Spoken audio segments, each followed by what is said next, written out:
Que Dieu vous bénisse. Merci de votre présence. Il est pasteur titulaire de l'église Cité Rama. Il a plusieurs casquettes. Donc, il est un pasteur, il est maïl. Parce que comment déjà c'était assistant. Donc, il est maïl. S'il n'est pas assistant, il doit être chef de travaux à l'IPEL. Donc, quand même, pour professeur. Donc, côté on a, donc, il y a une question scientifique à Zali. Et je l'aime beaucoup, parce qu'il travaille sous une grande onction. Et je vous rassure que Dieu a un dépôt énorme. Et ce dépôt-là, on va en bénéficier aujourd'hui. Est-ce que vous pouvez m'aider à accueillir le docteur Silas Makambu?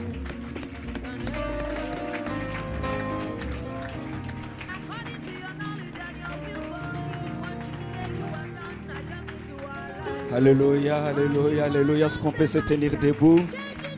Que Dieu soit loué, que Dieu soit béni. Landarabo, ziandarabo. Lève ta main droite.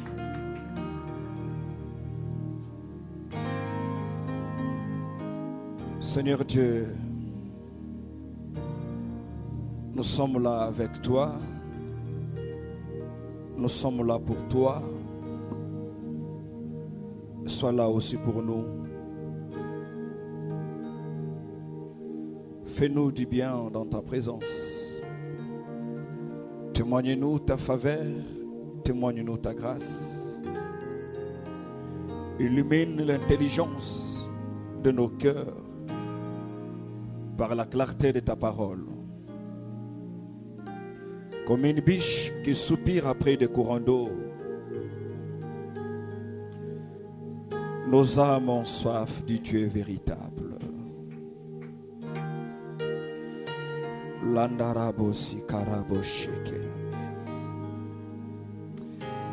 Seigneur,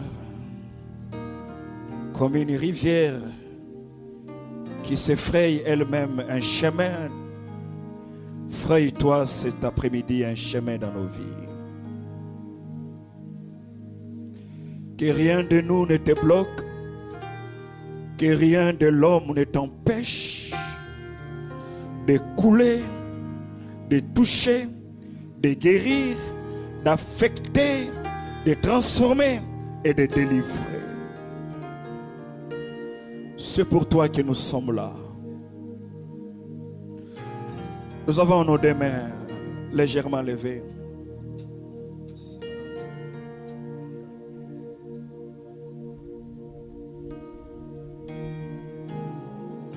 Oh, je bénis Dieu pour le pasteur Yannick. Korobo sakarabo sheke tandarabo zikarabo se.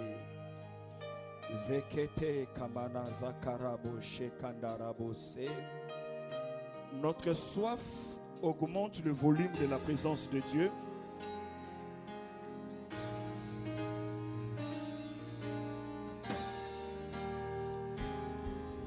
Croître, élever la dimension spirituelle n'est pas seulement une grâce, mais c'est aussi un choix que l'on fait.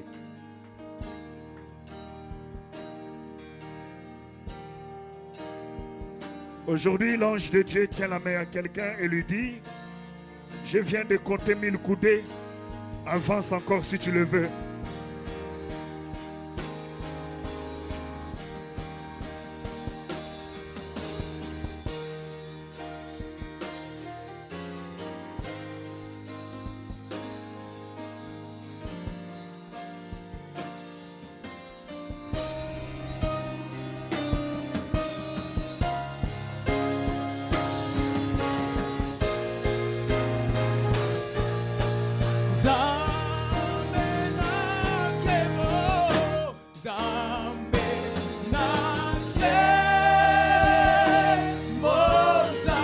Je veux que tu chantes, je veux que tu chantes.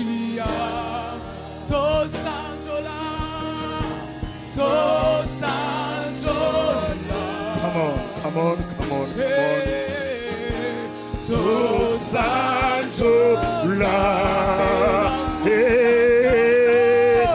Zambe,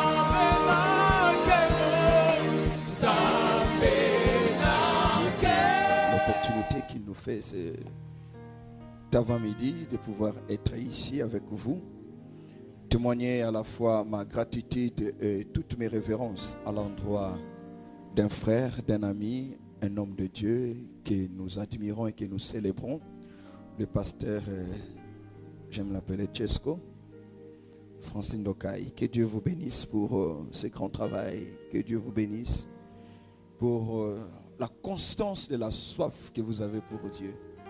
Parce qu'il y a des gens qui servent Dieu mais qui n'ont plus soif de Dieu. Apparemment, ils ont trouvé autre chose que Dieu. Et j'apprécie la soif que vous avez de Dieu. Et je bénis Dieu pour le pasteur Pataouli.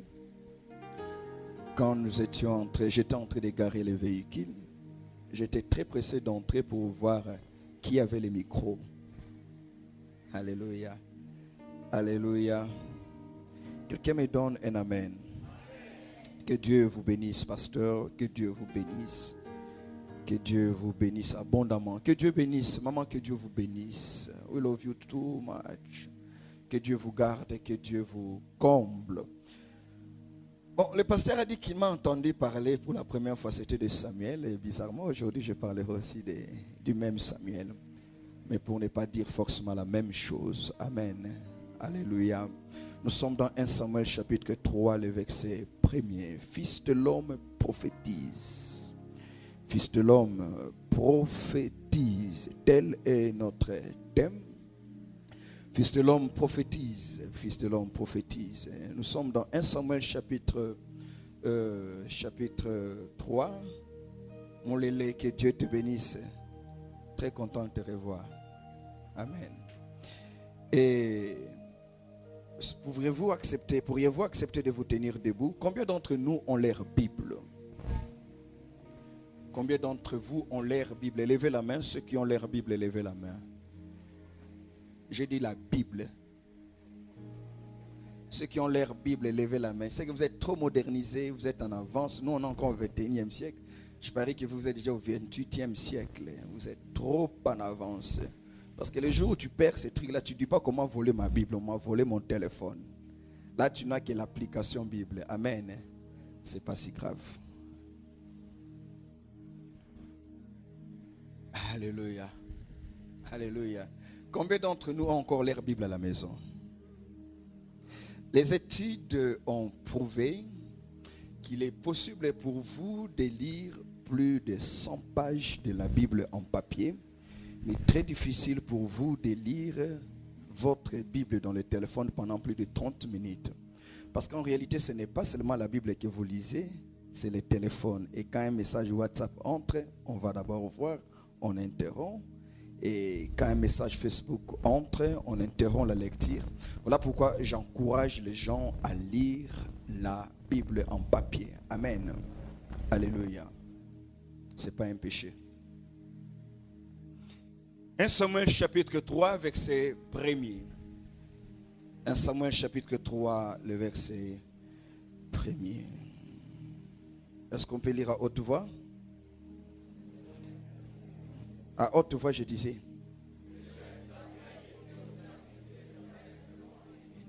Lisons Ézéchiel chapitre 37. Nous lirons du verset 1er au verset 7e. Ézéchiel. Ézéchiel, c'est dans le Nouveau Testament, après l'évangile selon Luc.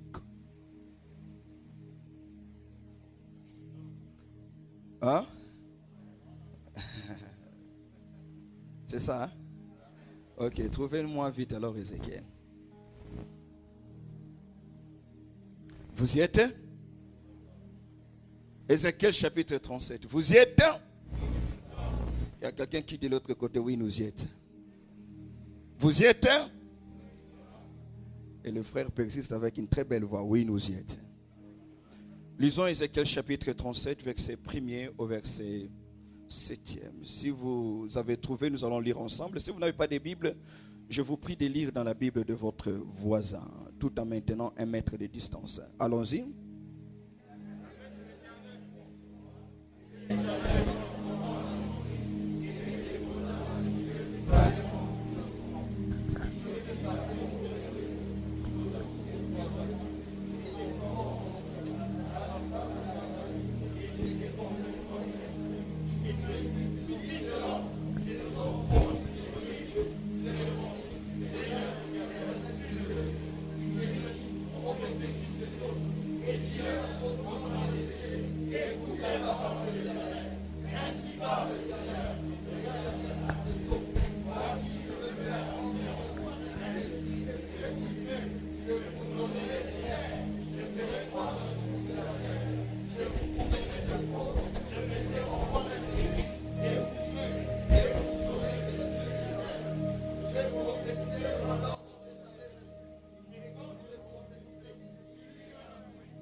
Amen. Que Dieu bénisse sa parole.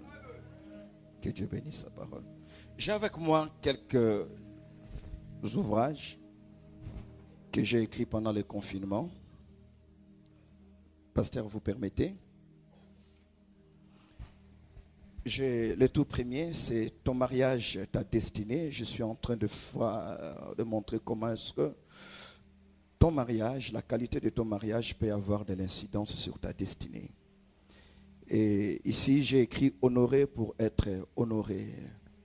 Et là, ce sont les 7 figures de femmes. Si vous êtes réellement une femme, je vous conseille de lire ces livres. J'en ai pas un grand nombre. 7 figures, je crois que je n'ai que 2 exemplaires ici. Ton mariage, j'en ai 4, 5 exemplaires. Et honoré pour être honoré, j'ai 5 exemplaires aussi.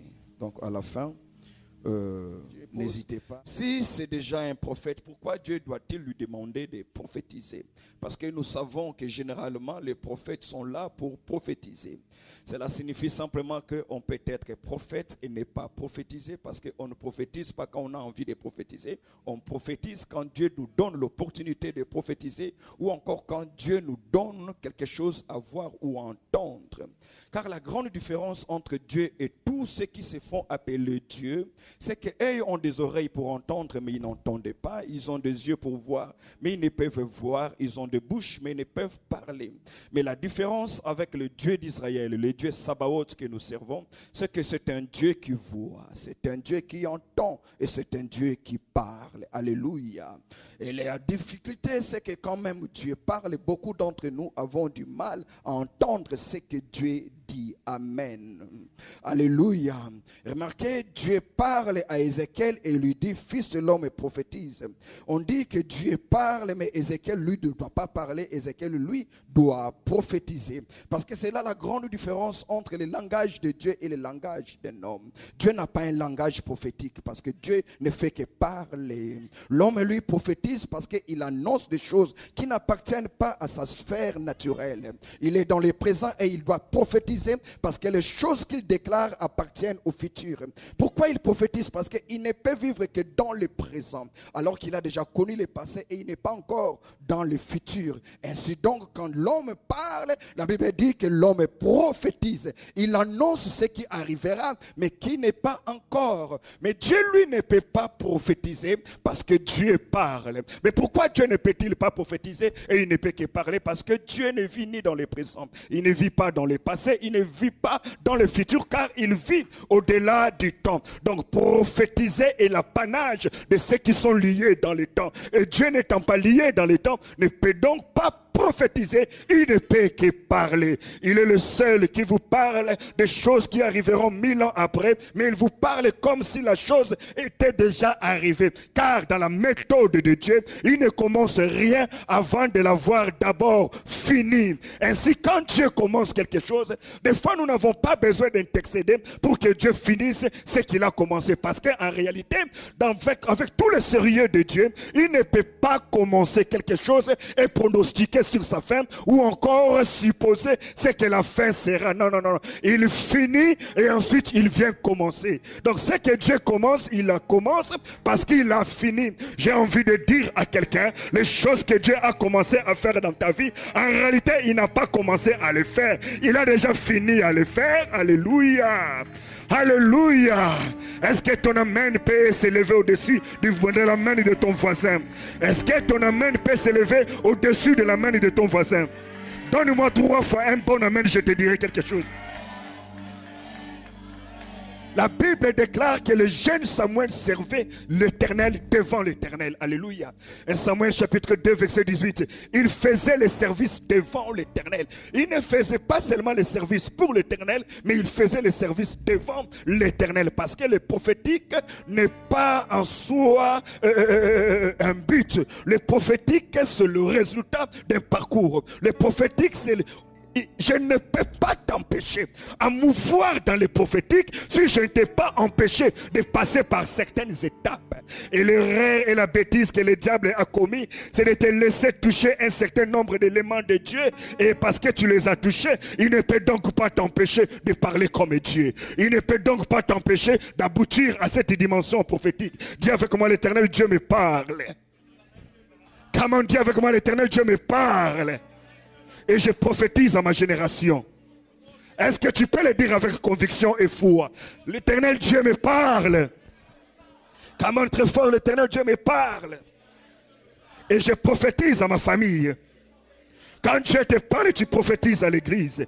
Quand Dieu te parle, tu prophétises à la nation. Quand Dieu, ici, quelqu'un va s'étonner. Suis-je un prophète? Non, non, ici, nous ne sommes pas dans une réunion de prophètes. Nous sommes dans une réunion des hommes et des femmes qui portent en eux la nature et la race de Dieu. Alléluia. Alléluia. Samuel servait devant l'Éternel. Pasteur, il y a une grande différence de servir pour Dieu et de servir devant l'Éternel. Parce que tous ceux qui servent Dieu ne servent pas devant l'Éternel. Et l'impact de votre ministère, l'impact de votre appel ne repose pas sur la qualité du costume que vous avez, moins encore sur la couleur de la colle pastorale, encore moins sur le nombre de likes que vous avez dans les réseaux sociaux. En fait, les gens sont affectés non pas parce qu'on vous appelle prophète. Les gens sont affectés d'abord parce que vous servez et vous prophétisez devant l'Éternel. Quelqu'un me donne très fort un amen. Quelqu'un me donne très fort un amen. Parce que Dieu ne peut pas vous envoyer pour lui s'il ne vous a pas d'abord gardé avec lui. Parce que Dieu sait que l'autorité de votre appel, l'autorité de votre vocation ne répond pas de combien vite vous allez au nom de Dieu, mais combien vite vous restez d'abord avec Dieu. Les hommes ne vous écoutent pas parce qu'ils sont assis et que vous êtes debout. Les hommes vous écoutent parce que vous avez d'abord été devant l'Éternel. Alléluia. Et la tentation, c'est de nous amener à servir Dieu loin de Dieu. La tentation, c'est de nous servir Dieu au nom de Dieu, mais loin de lui. Or, je peux te dire, la longévité de ton impact dans le ministère, la longévité de ta voix prophétique dans ta génération et dans ta famille, n'est pas parce que tu as été devant Dieu, mais plutôt parce que tu es resté devant Dieu. Dans Luc chapitre 1, verset 18, l'archange Gabriel, parle à Zacharie et dit à Zacharie, lorsque Zacharie commence à douter de la prophétie, il dit, je suis vieux, ma femme aussi est déjà vieille. Comment pourrions-nous avoir un enfant? Gabriel ne lui dit pas que je suis un ange. Gabriel ne lui dit pas que je suis un ange. Il dit, je suis Gabriel et je me tiens devant l'Éternel. En d'autres termes, la position que j'occupe dans le sillage de Dieu détermine l'autorité de ma parole. L'heure arrive où une femme dira dans sa maison, non pas je suis servante de Dieu, mais dira je suis servante de Dieu et je me tiens devant l'Éternel. Il y a une jeune fille qui dira dans sa famille, non pas que je prêche Dieu, mais je suis servante de Dieu et je me tiens devant l'Éternel. En d'autres termes, ceux qui se tiennent devant l'Éternel portent en eux les cicatrices de l'Éternel. Ceux qui se tiennent devant l'Éternel transportent avec eux le parfum de Dieu. Donne-moi très fort un amen. Comment nous donne-moi très fort un amen. Comment donne-moi le plus grand amen que tu as ce matin. Il dit, je suis Gabriel et je me tiens devant l'Éternel. Le problème n'est pas d'aller devant l'Éternel pour puiser et partir. Parce que vous risquerez de commettre la bêtise du fils prodigue qui exige au père l'héritage qui lui revient. Mais la bêtise, c'est que le fils prodigue ne comprend pas que les richesses du père ne prospèrent que dans la maison du père. Ce qui fait de ces choses une richesse n'est pas la quantité ou la qualité, mais c'est l'environnement. C'est l'environnement. L'environnement où tu es détermine la croissance des choses que tu as reçues de Dieu. Tu peux acheter une pomme verte en Afrique du Sud, mais tu ne peux pas la planter ici au Congo parce que pour chaque semence, il y a une terre appropriée. Et les choses de Dieu ne prospèrent que dans la terre de Dieu. Donc quelqu'un me donne très fort un amen. Quelqu'un me donne très très fort un amen. Tu ne peux pas avancer plus loin si tu n'apprends pas à rester devant l'Éternel. Parce qu'il est beau comme Samuel de faire le service devant l'Éternel. Devant l'Éternel. Samuel ne fait pas le service pour l'Éternel. Il fait le service devant l'Éternel. Il est une question de prêcher le grec et l'hébreu. Mais l'important n'est pas à partir d'où l'on prêche. Alléluia. Si je prêche devant l'Éternel, même quand je n'expliquerai pas ce que les mots signifient en en hébreu ou en grec, il est possible que cette parole affecte la vie de quelqu'un et l'amène à la dimension suivante. Il y a une différence entre chanter une belle mélodie, mais le problème n'est pas la mélodie que l'on chante, c'est à partir d'où on la chante. Si vous la chantez à partir en étant devant l'Éternel, ce sera votre voix, mais les résultats ne seront pas vos résultats. Suis-je en train de parler à quelqu'un?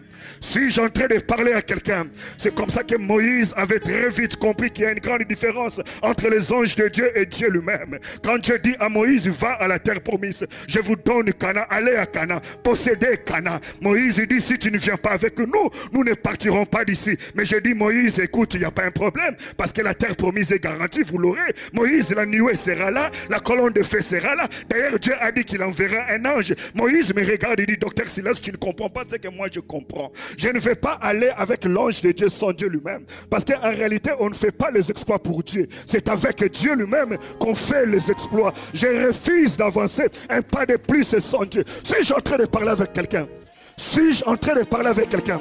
Lorsque vous atteignez cette dimension des choses, vous refusez de pécher, non pas parce que quelqu'un vous verra, non pas parce qu'on vous suspendra, mais parce que vous avez compris que votre péché...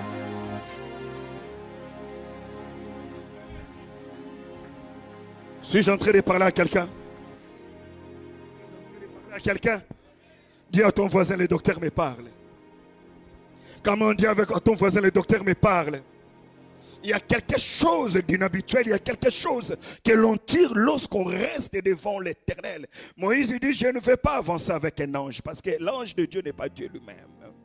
L'onction de Dieu n'est pas Dieu lui-même. À un moment donné, nous devons préférer le Dieu de l'onction à la place de son onction. Alléluia. Parce qu'il y a des choses que le diable peut combattre. Il y a quelqu'un que le diable ne peut pas combattre. Dieu sera toujours plus important que l'onction. Alléluia. Vous ne pouvez pas substituer Dieu à son onction. Vous ne pouvez pas dire parce que j'ai l'onction, je n'ai plus besoin de Dieu. Parce qu'il y a une dimension qu'on ne peut pas atteindre avec l'onction. Je sais de quoi je parle. Il y a de ces choses qu'on ne peut pas faire avec l'onction.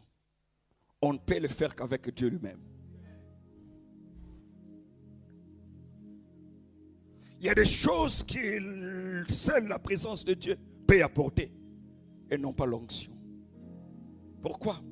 Parce que l'onction, Dieu peut la donner à tout le monde. Il peut la donner à l'âne de Balaam qui parle à Balaam en disant, je vois un ange devant moi. L'onction, Dieu peut la donner au poisson qui avale Jonas, nous pour savoir à quelle localisation exacte le vomir. L'onction, Dieu peut la donner à un bâton qui devient un serpent. L'onction, Dieu peut la donner à une chaise. Mais il y a des choses que Dieu ne peut pas donner à quelque chose. Là, c'est sa propre présence. Parce que l'onction repose sur la mission. Alléluia.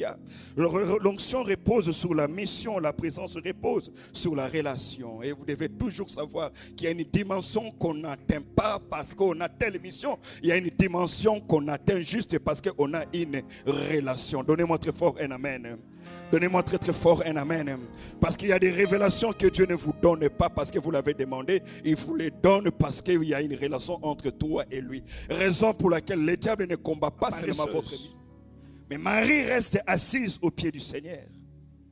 Et le jour où Marthe vient comparer sa position à la position de Marie, comme pour dire, Seigneur, demande à Marie de venir me rejoindre pour le servir. Jésus dira à Marthe que ta sœur Marie a choisi la bonne part. En réalité, ce que Jésus voulait dire, c'est vrai. Tu veux faire beaucoup de choses pour moi, mais tu ne peux pas faire ces choses sans être avec moi. Parce que entre ce que tu fais pour moi et ce que tu es pour moi, j'ai privilégié ce que tu es pour moi. La position de proximité que Marie avait avec Jésus était de loin supérieure à l'activité que Marthe voulait produire pour plaire à Jésus. Alléluia. Quelqu'un me donne très fort un amen. Quelqu'un me donne très fort un amen. Les enfants de Dieu iront au ciel alors que beaucoup de serviteurs de Dieu iront en enfer.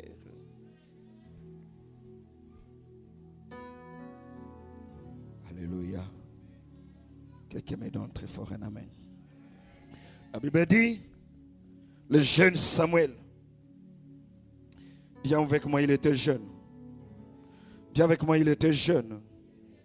Il était au service de l'Éternel auprès d'Élie. Et la parole de Dieu était rare en ces temps-là. La parole de Dieu était rare en ces temps-là. Ce n'est pas que Dieu était fatigué. Ce n'est pas que Dieu était devenu muet. Mais Dieu ne parlait pas. Parce que Dieu ne trouvait pas de vases, de canaux par lesquels il passerait pour parler. Quand Dieu se tait, il ne se tait pas parce qu'il n'a pas envie de parler. Mais c'est aussi parce qu'il n'a pas encore trouvé un canal par lequel passer et s'adresser à son peuple. Je lève ma main et je prie Dieu que dans ta génération, que dans ta famille, dans ton département, dans ton église, que tu sois la personne appropriée par qui le Seigneur est en train de passer à cette distinction que Dieu veut apporter. Que tu sois celui par qui Dieu passe pour parler à ta famille. Que tu sois celui par qui Dieu passe. Alléluia. Que tu sois cette jeune fille par qui Dieu passe pour parler à ta génération. Si c'est à toi que je m'adresse, donne 3 fois un amen élevé à Dieu. Nous avons besoin d'entendre Dieu. Mais remarquez, quand Samuel naît, il naît dans un moment de silence où la parole de Dieu est rare. Personne n'entend la parole de Dieu. C'est la plus grande des crises. Mais la question, c'est de savoir, est-ce que quand Dieu ne parlait pas, les hommes ne parlaient-ils pas aussi? Non. Je suis sûr et certain que les hommes parlaient. Mais il y a toujours une différence quand les hommes parlent et quand Dieu parle. Parce que généralement, les hommes parlent des choses que nous aimons entendre. Mais Dieu parle des choses dont nous avons besoin d'entendre. Alléluia. Quelqu'un me donne un amen? Les hommes nous donnent des choses que nous aimons entendre. Dieu ne nous donne pas des choses que nous aimons entendre. Dieu nous donne des choses que nous devons entendre. Des choses dont nous avons besoin d'entendre. Samuel servait Dieu et la parole de Dieu était rare en ces temps-là. La parole de Dieu était rare en ces temps-là. Des décennies durant, Dieu ne parlait pas. Des décennies durant, on dort, on se réveille comme si de rien n'était. On va prier, Dieu ne parlait pas. Quelle sécheresse! On croirait que le ciel était fermé. Et Samuel est né dans cette génération. Il y a des hommes qui arrivent sur terre. Il y a des hommes qui surgissent sur la plateforme du ministère. Il y a des hommes que Dieu introduit dans la famille. Non pas pour être le 3e, le 4e de la famille. Mais ils viennent pour établir une dispensation nouvelle. Et je suis en train de croire que celui à qui je m'adresse ce soir, la femme qui m'écoute aujourd'hui, est de cette catégorie d'hommes et de femmes qui arrivent au monde. Non pas pour être catégorisés. Non pas pour être listés dans une famille. Mais parce que tu viens introduire une nouvelle dispensation dans ta famille. Je suis en train de croire qu'à partir de toi, des choses qui n'ont jamais été seront. J'ai dit des choses qu'on n'a jamais vues dans ta famille seront là. Des expériences qu'on n'a jamais connues vont être expérimentées. Si c'est à toi que je parle, dis avec moi, je le crois et je le reçois. Alléluia. Alléluia. Mais écoutez, la Bible dit que Samuel servait l'Éternel auprès d'Élie. En réalité, on n'apprend pas à quelqu'un comment prophétiser. Élie n'a pas à apprendre à Samuel comment prophétiser. Mais Élie a à apprendre à Samuel comment écouter Dieu. Parce qu'il ne peut prophétiser que celui qui a soit écouté, soit vu. Alléluia. Donne-moi un amen. Alléluia. C'est-à-dire que tu ne peux pas accroître ta capacité à prophétiser si tu ne développes pas ta capacité à entendre et à écouter. La sécheresse dans la dimension prophétique ne vient pas parce que ta langue devient lourde, mais parce que ton oreille ne sait plus entendre et que ton yeux ne sait pas voir, tes yeux ne savent pas voir. Mais ma prière ce matin est que quiconque a commencé à voir, à perdre de la lucidité, que l'Éternel Dieu t'ouvre les yeux. J'ai dit que l'Éternel Dieu t'ouvre les yeux. Je disais que l'Éternel Dieu t'ouvre les yeux. Mets tes deux mains sur tes yeux. Mets tes deux mains sur tes yeux. Mets tes deux mains sur tes yeux. Impose tes deux mains sur tes yeux. Et commence à prier pendant 30 secondes. Prie en langue. Karabo. Shikarabozi kandaraba. Can't you do